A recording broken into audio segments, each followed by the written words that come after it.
ನಾನು ಹೇಳಿದ್ನಲ್ಲ last ವೀಡಿಯೋಲಿ sweet ತೊಗೊಂಬರ್ತೀನಿ ಅಂತ. ನೋಡಿ ನಾನು ಅದೇ ಥರನೇ ಸ್ವೀಟ್ ನಿಮ್ಮ ಮುಂದೆ ಮಾಡಿ ತೋರಿಸಿದ್ದೀನಿ.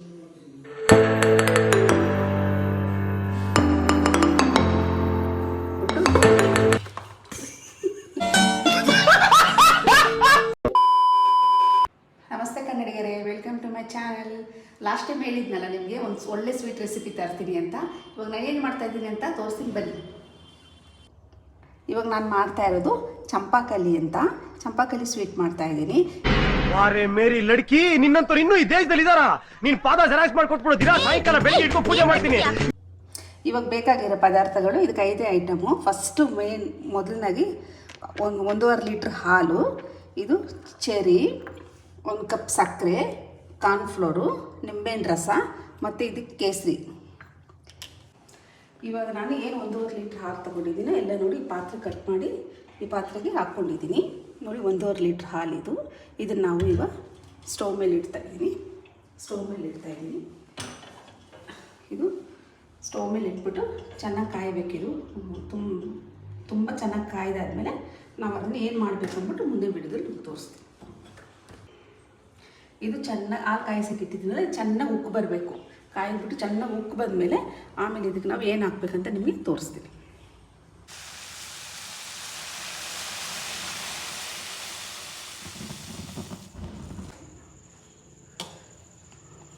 ಹಾಲು ಉಕ್ಕಿ ತಿರುಗಿಸ್ಕೊಳ್ಳೋಣ. ತಿರುಗಿಸ್ಕೊಂಡು ಇವಾಗ ಕುದೀತಲ್ಲ, ಕ್ಲೀನಾಗಿ ಕುದೀತಿದೆ. ಇವಾಗ ನಾವೇನು ನಿಂಬೆಹಣ್ಣ ಇದನ್ನು ಕ್ಲೀನಾಗಿ ಅರ್ಧ ನಿಂಬೆಹಣ್ಣು, ಇದು ದೊಡ್ಡದು ಅರ್ಧ ನಿಂಬೆಹಣ್ಣು ಕ್ಲೀನಾಗಿ ಇದು ಮಾಡಿ ಕಟ್ ಮಾಡಿ ಸೋಸ್ಕೊಂಡಿದ್ದೀನಿ. ಇವಾಗ ಇದನ್ನು ಇದರಲ್ಲಿ ಸ್ವಲ್ಪನೇ ಹಾಕೋಣ. ಸ್ವಲ್ಪನೇ ಹಾಕ್ಕೊಂಡು ತಿರುಗಿಸ್ತಾ ಇರೋಣ.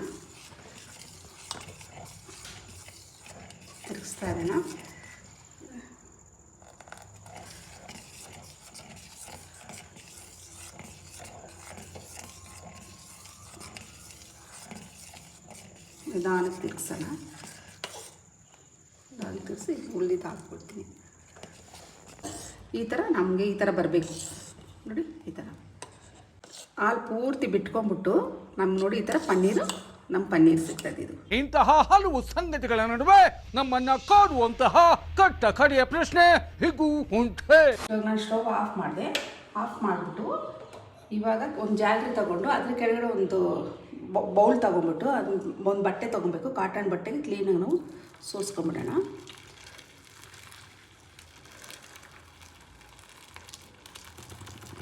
ನಾವು ಇದು ಬಟ್ಟೆಗೆ ತಗೊಂಡು ಚೆನ್ನಾಗಿ ಹಿಂಡ್ಕೊಂಡ್ಬಿಡ್ಬೇಕು. ನೀರಿನ ಅಂಶ ಒಂಚೂರು ಇರಬಾರ್ದು.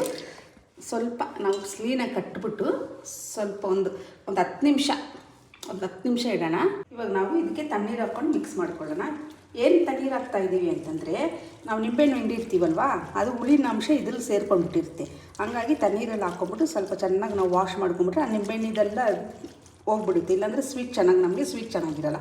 ಇದು ಸ್ವೀಟ್ ಅದೇ ಹುಳಿ ಥರನೇ ಇರುತ್ತೆ. ಅದಕ್ಕೆ ಸ್ವಲ್ಪ ತಣ್ಣೀರು ಹಾಕ್ಬಿಟ್ಟು ಚೆನ್ನಾಗಿ ಇದನ್ನು ಮಿಕ್ಸ್ ಮಾಡ್ಕೊಂಬಿಟ್ಟು ಅದು ಸ್ವಲ್ಪ ಸೋಸ್ಬಿಟ್ಟು ಅದೊಂದು 10 ನಿಮಿಷ ಇಡಬೇಕು. ನಾವು ಇವಾಗ ತಣ್ಣೀರಲ್ಲಿ ನೋಡಿ ತಣ್ಣೀರಲ್ಲಿ ಹಾಕಿ ಚೆನ್ನಾಗಿ ತೊಳ್ಕೊಂಡಿದ್ದೀನಿ. ತೊಳ್ಕೊಂಡಾದಮೇಲೆ ಇವಾಗ ಇದನ್ನು ತಿರ್ಗಾ ಒಂದು 10 ನಿಮಿಷ ಅದೇ ಥರನೇ ನಾನು ಮುಂಚೆ ಯಾವ ಥರ ಮಾಡಿದ್ನೋ ಅದೇ ಥರನೇ ಚೆನ್ನಾಗಿ ಹಿಂಡ್ಕೊಬೇಕು. ಪೂರ್ತಿ ನೀರಿನ ಅಂಶ ಏನು ಇರಬಾರ್ದು. ಇವಾಗ ನಾವೇನು ತಣ್ಣೀರಲ್ಲಿ ಮಾಡ್ಕೊಂಡಿದ್ದೀವೋ ನೋಡಿ ಅದು ಇದಾಗ್ಬಿಟ್ಟು ನೋಡಿ ಈ ಥರ ನಮಗೆ ಈ ಥರ ಬೇಕು. ಈ ಥರ ನಮಗೆ ತಣ್ಣೀರಲ್ಲಿ ಏನು ಮಿಕ್ಸ್ ಮಾಡ್ಕೊಂಡು ನಾವು ಇದು ಮಾಡಿಕೊಂಡು ನಮಗೆ ಫ್ರೆಶ್ದು ಪನ್ನೀರು ರೆಡಿ ಆಯಿತು. ಇವಾಗ ಇದನ್ನು ಚೆನ್ನಾಗಿ ನಾವು ನಾದ್ಕೊಬೇಕು. ಚೆನ್ನಾಗಿ ಫುಲ್ಲು ನಮಗೆ ಬೆಣ್ಣೆ ಥರ ಆಗಬೇಕು. ಅದುವರೆಗೂ ಚೆನ್ನಾಗಿ ಒಂದು 5 ನಿಮಿಷ ಆದರೂ ಸ್ವಲ್ಪ ಚೆನ್ನಾಗಿ ನಾದ್ಕೊಬೇಕು. ಹುಡಿಯಾಗಿ ಇರಬಾರ್ದು, ಅದು ಫುಲ್ಲು ಬೆಣ್ಣೆ ಥರ ಆಗಬೇಕು ನಮಗೆ ಪನ್ನೀರು.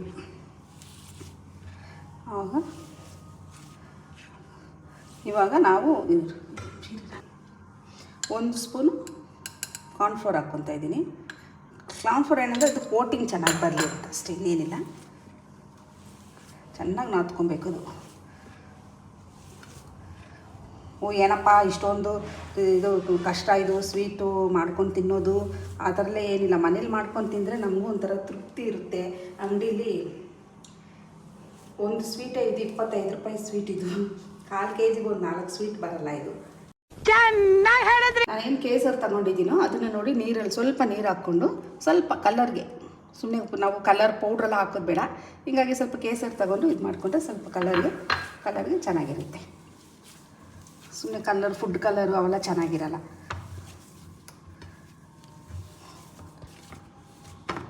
ಅರ್ಶಿನ ಹಾಕ್ತಾರೆ, ಅರ್ಶಿನ ಹಾಕಿದ್ರು ಏನು ಅಷ್ಟು ಸ್ಮೆಲ್ ಅದು ಚೆನ್ನಾಗಿರಲ್ಲ. ಇದು ನಾವು ಕೇಸರು ತೊಗೊಂಬಿಟ್ಟು ನೀರಲ್ಲಿ ಒಂಚೂರು ನೆನೆಸ್ಕೊಂಬಿಟ್ಟು ಮಾಡಿದ್ರೆ ಚೆನ್ನಾಗಿರುತ್ತೆ. ಮತ್ತು ಫುಡ್ ಕಲರೆಲ್ಲ ಹಾಕ್ತಾರೆ ಒಬ್ಬೊಬ್ಬರು, ಅದೆಲ್ಲ ಏನು ಅಷ್ಟು ನಮಗೆ ನ್ಯಾಚುರಲ್ ಅನಿಸಲ್ಲ. ಇದಾದರೆ ನಾವು ಚೆನ್ನಾಗಿ ನಾದ್ಕೊಬೇಕು, ಅದು ಬೆಣ್ಣೆ ಥರ ಆಗಬೇಕು. ಎಷ್ಟು ಚೆನ್ನಾಗಿ ನಾದ್ಕೊತೀವೋ ಅಷ್ಟು ಚೆನ್ನಾಗಿ ನಿಮಗೆ ಪನ್ನೀರ್ ನಮಗೆ ರೆಡಿ ಆಗುತ್ತೆ. ಸ್ವಲ್ಪ ಪೇಷನ್ಸಿಂದ ಮಾಡಿದ್ರೆ ಎಲ್ಲನೂ ಚೆನ್ನಾಗಿರುತ್ತೆ. ನಾವು ಅಯ್ಯೋ ಏನಪ್ಪ ಯಾರಪ್ಪ ಇಷ್ಟೊಂದು ಮಾಡ್ತಾರೆ ಅಂತ ಏನೇ ಹೇಳ್ತಾರಲ್ಲ ಒಂದು ಗಾದೆ, ಕೈ ಕೆಸರಾದರೆ ಬಾಯಿ ಮೊಸರು ಅಂತಾರೆ. ನಾವು ಎಷ್ಟು ಕಷ್ಟಪಡ್ತೀವೋ ಅಷ್ಟೇ ಅದೇ ಥರ ರುಚಿ ಚೆನ್ನಾಗಿರುತ್ತೆ. ಎಲ್ಲ ಕಲ್ಪನೆಯಲ್ಲೇ ಇರಲಿ, ಆ ಕಲ್ಪನೆಯಲ್ಲಿ ಇದ್ದಷ್ಟು ಮಜಾ. ನೋಡಿ ಇದು ಇವಾಗ ಆಗಿದೆ. ಇವಾಗ ನಾನು ಇದನ್ನು ಒಂದೊಂದು ಚೂರೇ ರೌಂಡ್ ಸ್ವಲ್ಪನೇ ತಗೊಂಡಿದ್ದನ್ನು ರೌಂಡ್ ಮಾಡ್ಕೊಂಬಿಟ್ಟು ಶೇಪ್ ಮಾಡ್ಕೊಳ್ಳೋಣ. ಈ ಥರ ಶೇಪು. ಇವಾಗ ನಾನೇನು ಈ ಶೇಪ್ ತಗೊಂಡಿದ್ದೀನೋ ಇದನ್ನು ಈ ಶೇಪ್ ತಗೊಂಡ್ರೆ ಇದು ಇಷ್ಟು ನೋಡಿದಾಗ ಚಿಕ್ಕದಾಗಿರುತ್ತೆ. ನಾವೇನು ಸಕ್ಕರೆ ಪಾಕದಲ್ಲಿ ಕಾಯಿಸ್ತೀವೋ ಇದಕ್ಕೆ 2ರಷ್ಟು ದಪ್ಪ ಆಗುತ್ತೆ. ಎಲ್ಲ ಇದೇ ಥರನೇ ಶೇಪ್ ಮಾಡ್ಕೊಂಡು ನಾವು ಇಟ್ಕೊಳ್ಳೋಣ. ಎಲ್ಲ ಇದೇ ಥರನೇ ಶೇಪ್, ಒಂದೇ ಥರ ಇರಲಿ, ಮೀಡಿಯಮ್ ಶೇಪು ನೀಟಾಗಿ ಮಾಡ್ಕೊಬೇಕು. ಇಲ್ಲಾಂದರೆ ಅದು ಏನು ಹೇಳಿ ಪಾಕದಲ್ಲಿ ಹಾಕ್ಕೊಂಡ್ರೆ ಬಿಟ್ಕೊಬಾರ್ದು. ನೋಡಿ ಇದನ್ನೆಲ್ಲ ಒಂದೇ ಶೇಪ್ ಮಾಡ್ಕೊಂಡಿದ್ದೀನಿ ಎಲ್ಲ. ನೋಡಿ ಇದನ್ನೆಲ್ಲ ಇವಾಗ ನಾವು ಸಕ್ಕರೆ ಪಾಕದಲ್ಲಿ ಹಾಕೋಣ. ಇದು ಏನು ಚಿಕ್ಕದಾಗಿತ್ತು ಸಕ್ಕರೆ ಪಾಕದಾಗ್ರೆ ಇದು 2ರಷ್ಟು ದಪ್ಪ ಆಗುತ್ತೆ. ಇವಾಗ ನಾವು ಸಕ್ಕರೆ ಪಾಕ ಯಾವ ಥರ ತಯಾರಿಸ್ಕೊಳ್ಳೋದು ಅಂತ ನೋಡೋಣ ಬನ್ನಿ. ಇವಾಗ ಒಂದು ಕಪ್ಪು ಏನು ಸಕ್ಕರೆ ತೊಗೊಂಡಿದ್ದೀನಿ ನಾನು, 1 ಕಪ್ ಸಕ್ಕರೆ. ಇದು 1 ಕಪ್ಪಿಗೆ ಏನು ಸಕ್ಕರೆ ತೊಗೊಂಡು ಅದು 2ರಷ್ಟು ನೀರು ಹಾಕಬೇಕು. ಏನಕ್ಕೆ 2ರಷ್ಟು ನೀರು ಹಾಕಬೇಕಂದ್ರೆ ಅದು ನಾವು ಸಕ್ಕರೆಲೇ ಕಾಯಿಸ್ತೀವಲ್ವ, ಹಂಗಾಗಿ ಅದು ಸ್ವಲ್ಪ ಚೆನ್ನಾಗಿ ಕಾಯಬೇಕು. ಹಂಗಾಗಿ ನಾವು 2ರಷ್ಟು ನೀರು ಹಾಕ್ತಾಯಿದ್ದೀನಿ. ಹಾಕ್ಬಿಟ್ಟು ಇವಾಗ ಸಕ್ಕರೆ, ಇದೇನು ನಾವು ಸಕ್ಕರೆ ಪಾಕ ಗಟ್ಟಿ ಬರಬೇಕಪ್ಪ ತೆಳು ಬರಬೇಕು ಆ ಥರ ಏನಿಲ್ಲ. ಈ ಸಕ್ಕರೆ ನಾವು ಏನು ಹಾಕ್ತೀವೋ ಸಕ್ಕರೆ ಹಾಕಿದ ತಕ್ಷಣ ಒಂದು ಕುದಿ ಬಂದರೆ ಸಾಕು. ಅದನ್ನು ನಾವು ಇದಕ್ಕೆ ಹಾಕೋಣ. ಸ್ವಲ್ಪ ಕೇಸರಿ ಹಾಕ್ತಾಯಿದ್ದೀನಿ, ಸ್ವಲ್ಪ ಕುದಿ ಬರಲಿ ಸಾಕು. ಕುದಿ ಬಂದು ಸ್ವಲ್ಪ ಹಾಕ್ತಾಯಿದ್ದೀನಿ. ಕೇಸರಿ ಅಂತಂದರೆ ಸ್ವಲ್ಪ ಕಲರ್ ಬರಲಿ ಅಂತ ಅಂದ್ಬಿಟ್ಟು ಹಾಕ್ತಾಯಿದ್ದೀನಿ. ನೋಡಿ ಇದು ಚೆನ್ನಾಗಿ ಕುದೀತಾ ಇದೆ. ಕುದ್ದಿದ ತಕ್ಷಣ ನೀವು ಯಾವುದೇ ಕಾರಣಕ್ಕೂ ಅಷ್ಟೇ ನೀವು ಪನ್ನೀರ್ ಹಾಕಿದಾಗ ಯಾವುದೇ ಕಾರಣಕ್ಕೂ ಅಷ್ಟೇ ಸಿಮ್ಮಲ್ಲಿ ಇಟ್ಕೊಬೇಡಿ. ಯಾವತ್ತೂ ಐ ಫ್ಲೇವಲ್ಲಿ ಇಟ್ಕೊಂಡು ಇದನ್ನು ಒಂದೊಂದೇ ನಾವು ಬಿಟ್ಕೊಳ್ಳೋಣ. ಪಾಕದಲ್ಲಿ ಒಂದೊಂದೇ ಹಾಕ್ಕೊಳ್ಳೋಣ. ಐ ಫ್ಲೇವಲ್ಲಿ ಇಟ್ಕೊಂಡು ನೀವು ಇದನ್ನು ಬೇಯಿಸ್ಕೊಬೇಕು. ಸಿಮ್ಮಲ್ಲಿ ಇಟ್ಕೊಂಡು ಯಾವುದೇ ಕಾರಣಕ್ಕೂ ನೀವು ಇದನ್ನು ಬೇಯಿಸ್ಕೊಬಾರ್ದು. ಆಮೇಲೆ ಹಾಕಿದ ತಕ್ಷಣ ಮತ್ತು ಅದನ್ನು ಹಾಕಿದ ತಕ್ಷಣ ಸ್ಪೂನಲ್ಲಿ ತಿರುಗಿಸೋದು ಅದೆಲ್ಲ ಏನು ಮಾಡಬಾರ್ದು. ಅದು ಸ್ವಲ್ಪ ಚೆನ್ನಾಗಿ ಕುದಿಯಾದ್ಮೇಲೆ ಒಂದು 10 ನಿಮಿಷ, ಅಮ್ಮಮ್ಮ ಅಂದರೆ ಒಂದು 15 ನಿಮಿಷ ಆದರೂ ಬೇಕಿದು ಚೆನ್ನಾಗಿ ಅದರಲ್ಲಿ ಪಾಕದಲ್ಲಿ ಬೇಯೋಕ್ಕೆ. ಅದು ನಮಗೆ ಸಣ್ಣ ಇರೋದನ್ನು ಅದು ದಪ್ಪ ಆಗುತ್ತಲ್ಲ, ದಪ್ಪ ಆಗಿದ ತಕ್ಷಣ ಇದು ನಮಗೆ ಕರೆಕ್ಟಾಗಿ ಆಗಿದೆ ಅಂತ ಅಂದ್ಬಿಟ್ಟು ಗೊತ್ತಾಗುತ್ತೆ. ಇವಾಗ ನಾನು ಲೆಡ್ ಕ್ಲೋಸ್ ಮಾಡ್ತೀನಿ. ಮಾಡಿಬಿಟ್ಟು ಇದನ್ನು ಬಿಟ್ಬಿಡೋಣ. ಇವಾಗ ನಾವು ಲೆಡ್ ಓಪನ್ ಮಾಡಿಬಿಟ್ಟು ನೋಡೋಣ. ನೋಡಿ ಎಲ್ಲ ನಾವು ಎಷ್ಟು ಚಿಕ್ಕದಾಗಿ ಹಾಕಿದ್ದೀವೋ ಇದರ ಕಾಯ್ತಾ ಎಲ್ಲ ಅದರ 2ರಷ್ಟು ದಪ್ಪ ಆಗಿದೆ. ಏನು ಅರ್ಥವೇ ಆಗ್ತಿಲ್ವೇ ಈ ಕೇಸು? ಎಳೆ ಮಗು ಆಗಿದ್ದಿದ್ರೆ ಓಕೆ, ಏನಿದು ಏನೋ ಗೊತ್ತಾಗ್ತಿಲ್ಲಪ್ಪ, ಅರ್ಥ ಆಗ್ತಿಲ್ಲ ನನಗೆ. 2ರಷ್ಟು ದಪ್ಪ ಆಗಿದೆ ನೋಡಿ.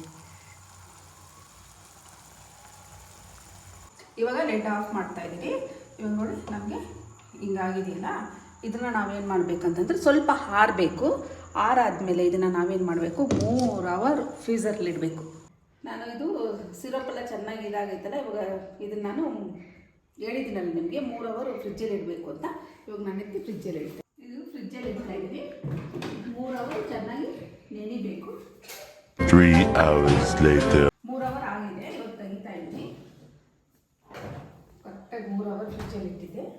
ನೋಡಿ ಎಲ್ಲ ಸಿರಪ್ಪೆಲ್ಲ ಹಾಕ್ಬಿಟ್ಟು ಚೆನ್ನಾಗಿ ಅದು ಸಿರಪ್ಪೆಲ್ಲ ಅದಕ್ಕೆ ಇದಾಗ್ಬಿಟ್ಟು ಎಷ್ಟು ಚೆನ್ನಾಗಿ ಎಲ್ಲ ದಪ್ಪ ಆಗಿಬಿಟ್ಟೈತೆ ಅಂತ. ನಾನು ಸ್ಟಾರ್ಟಿಂಗ್ ವಿಡಿಯೋದಲ್ಲಿ ನಿಮಗೆ ಕೋವಾ ಮರ್ತೋಗಿದೆ. ಕೋವಾನೇ ಅದಕ್ಕೆ ಮೇನ್ ಇಂಗ್ರೀಡಿಯೆಂಟ್ಸ್ ಇದೆ ನಿಮಗೆ ಕೋವಾನೇ. ನೋಡಿ ಇವಾಗ ತೆಗಿತೀನಿ. ನೋಡಿ ಇಷ್ಟು ಜ್ಯೂಸ್ ಎಲ್ಲ ಚೆನ್ನಾಗಿ ಸಿರಪ್ ಇಟ್ಕೊಂಡು ಈ ಥರ ಜ್ಯೂಸಿಗಿದಾಗಿ ಇವಾಗ ನಾನು ಒಂದು ಪ್ಲೇಟಲ್ಲಿ ಇಟ್ಬಿಟ್ಟು ಇವಾಗ ನಾನು ಸೆಂಟ್ರಿ ಸುಮ್ಮನೆ ಸ್ವಲ್ಪ ಕಟ್ ಮಾಡ್ತೀನಿ. ಕಟ್ ಮಾಡಿಬಿಟ್ಟು ಹಿಂಗೆ ತೆಗೆದುಬಿಟ್ಟು ಇದಕ್ಕೆ ಕೋವನ್ನ ಸ್ಟೆಪ್ ಮಾಡ್ತೀನಿ. ನೋಡಿ ನೋಡಿ ಈ ಥರ ಸ್ಟಫಿಂಗ್ ಮಾಡ್ತೀನಿ. ಸ್ಟಫಿಂಗ್ ಮಾಡಿಬಿಟ್ಟು ಇವಾಗ ಸ್ಟಫಿಂಗ್ ಮಾಡಿದ್ದೀನಿ ಒಳಗಡೆ. ಸ್ಟಫಿಂಗ್ ಮಾಡಿಬಿಟ್ಟು ಚೇರಿ ಸೆಂಟ್ರಾಗಿ ಇಟ್ಬಿಡ್ತೀನಿ. ನೋಡಿ ಅದೇ ಥರ ಎಲ್ಲೋ ಏನು ನಾವು ಇದು ಮಾಡಿದ್ದೀವೋ ಸೊ ಒಳಗಡೆ ಸ್ಟಫಿಂಗ್ ಮಾಡಬೇಕು. ಇವಾಗ ಚೇರಿ ನೋಡಿ ಅದೇ ಥರ ಎಲ್ಲ ಮಾಡ್ಕೋಬೇಕು. ಎಲ್ಲ ಅದೇ ಥರನೇ ಮಾಡ್ಕೊಂಡು ಇಟ್ಕೋಬೇಕು.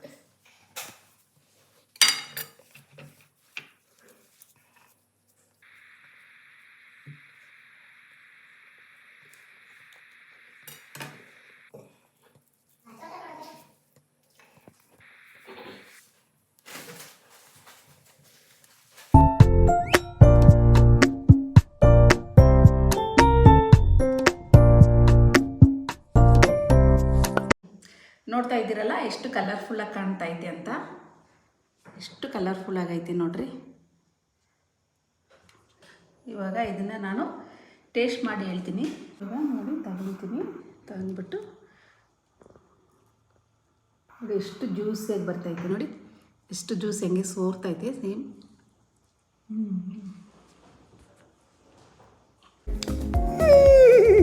Super. Do try this in your house. Okay ಮಾಡಿ. ನಿಮ್ಗೆ ಯಾವ ಬೇಕ್ರಿಲಿ ಯಾವ ಥರ ಸಿಗುತ್ತೋ ಅದೇ ಥರನೇ ಇದೆ. ನಿಜವಾಗ್ಲೂ ದಯವಿಟ್ಟು ಟ್ರೈ ಮಾಡಿ. ತುಂಬ ಚೆನ್ನಾಗೈತೆ. ನಾವು ಅದೇನು 3 ಗಂಟೆ ಟೈಮ್ ನಾವು ಫ್ರಿಜ್ಜಲ್ಲಿ ಇಟ್ಟಿದ್ದೀವೋ ಅದು ಚೆನ್ನಾಗಿ ಆ ಸಿರಪ್ ಶುಗರ್ ಸಿರಪ್ಪೆಲ್ಲ ಚೆನ್ನಾಗಿ ಇದಾಗ್ಬಿಟ್ಟು ಮಿಕ್ಸ್ ಆಗಿಬಿಟ್ಟು ತುಂಬ ಚೆನ್ನಾಗಿ ಬಂದೈತೆ ಗೈಸ್. ನೀವು ನಿಜವಾಗ್ಲೂ ಮನೇಲಿ ಟ್ರೈ ಮಾಡಿ. ಈ ಥರ ಎಲ್ಲ ವೆರೈಟಿ ಮನೇಲಿ ಮಾಡ್ತಾಯಿದ್ರೆ ಮಕ್ಳಿಗೂ ಇಷ್ಟ ಆಗುತ್ತೆ. ನಾನು ಹೇಳಿದ್ನಲ್ಲ ಲಾಸ್ಟ್ ವೀಡಿಯೋಲಿ ಸ್ವೀಟ್ ತೊಗೊಂಬರ್ತೀನಿ ಅಂತ. ನೋಡಿ ನಾನು ಅದೇ ಥರನೇ ಸ್ವೀಟ್ ನಿಮ್ಮ ಮುಂದೆ ಮಾಡಿ ತೋರಿಸಿದ್ದೀನಿ. ನಿಮ್ಗೆ ಇಷ್ಟ ಆದರೆ ಲೈಕ್ ಮಾಡಿ, ಸಪೋರ್ಟ್ ಮಾಡಿ, ಸಬ್ಸ್ಕ್ರೈಬ್ ಮಾಡಿ ಅಂತ ಕೇಳೋಕ್ಕೆ ಇಷ್ಟಪಡ್ತೀನಿ. ನಮಸ್ಕಾರ ಫ್ರೆಂಡ್ಸ್.